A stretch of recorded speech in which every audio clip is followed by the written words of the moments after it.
At the edge of the Russian wilderness, winter lasts most of the year, and the snowdrifts grow taller than houses.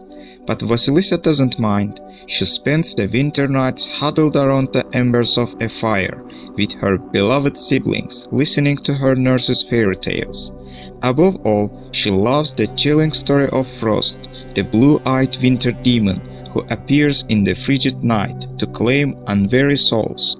Wise Russians fear him, her nurse says, and honor the spirits of house and yard and forest that protect their homes from evil. After Vasilisa's mother dies, her father goes to Moscow and brings home a new wife. Fiercely devout, city-bred, Vasilisa's new stepmother forbids her family from honoring the household spirits.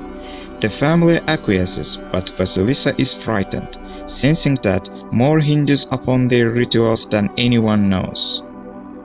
And indeed, crops begin to fail, evil creatures of the forest creep nearer, and misfortune stalks the village. All the while, Vasilisa's stepmother grows ever harsher in her determination to groom her rebellious stepdaughter for either marriage or confinement in a convent.